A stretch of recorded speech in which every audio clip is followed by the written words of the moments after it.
नमस्कार जय जगन्नाथ केमती अच्छा आपण मैंने आशा करुच्चे समस्ते भल थे खुशी थे जीवन में तो सुख दुख लगी फ्रेंड्स दुख को भूली आम केमती सुख को आपणे नेबा आग को पाद बढ़ेबा।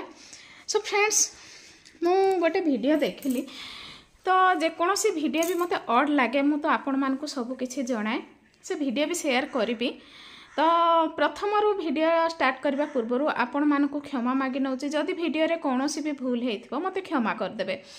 फ्रेंड्स आपण मान तो विश्व प्रसिद्ध कुंभ मेला जानी थे सेठी केते कौन घटीगला केते जे सुख केते जे दुख किए तो हणी थे। आउ गोटे गरीब झील मोनालिसा तो सी तो रुद्राक्ष बिकी तांकर कुटुंब सी चलुथिले तो तांकु जाइकी केते कौन वीडियो करिकी केते कौन माने से केते प्रकार असुविधा रे सम्मुखीन हेले तो एमती करबा कौन ठीक।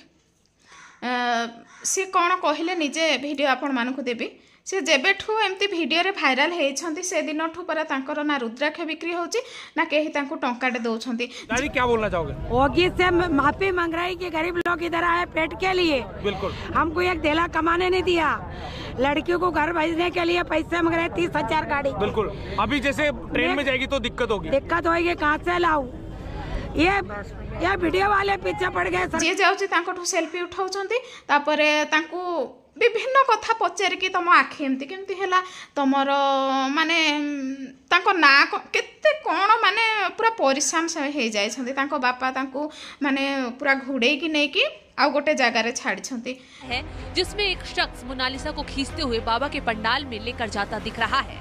ये युवक मोनालिसा के पिता बताए जा रहे हैं। दरअसल इस वीडियो में दावा किया जा रहा है कि मोनालिसा को वीडियो बनाने के लिए भीड़ ने बुरी तरह घेर लिया था जिससे लड़की परेशान हो गई, जिसके बाद उसके पिता मोनालिसा को भीड़ से निकालकर एक बाबा के पंडाल में लेकर जाते हुए नजर आए, कहते हुए दिखाई दिए गुरुजी इसको यहीं बैठा कर रखो क्योंकि दिन भर वीडियो वाले इसे परेशान कर देते हैं।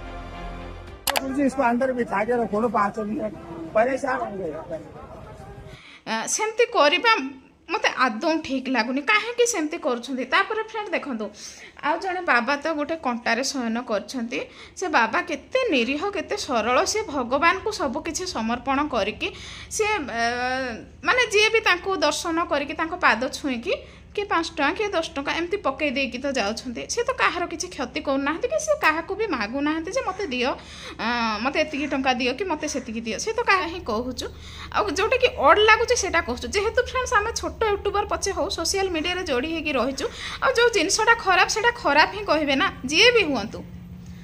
तो फ्रेंड्स एमती बाबा को केते कोन कहिले अरे जदी धरिबार अछि अन्य फ्रॉड बाबा मान को जाई कि धर सेटा किए मना करुच्ची से बाबा जनक केते निरीह केते सरल से शोइछंती से तो काहाकू किछि कहू नाहंती जे जहार इच्छा है सी तांको दउछंती किए तो 5 टका किए 10 टका किए 20 टका जे भी जेति जहा इच्छा है बाबा को केते अपमान देकी केते कथा कहले से भगवान भी हेइथिबे।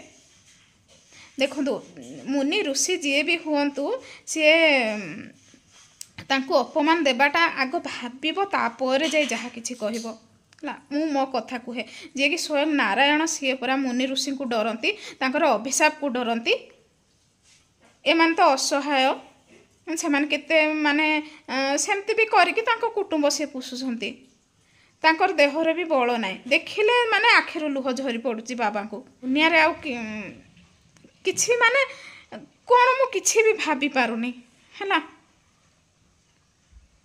फ्रेंड्स एमती कथा जदि आज भिडियोटी कौन जदि भूल हो जाइथिबो मते क्षमा करिवे। मु जहाँ मो मन रे मो हृदय रे जहाँ भी मु सब किछि शेयर कर दउची कहि देले मते भल लागुची। रहुची फ्रेंड्स नमस्कार जय जगन्नाथ।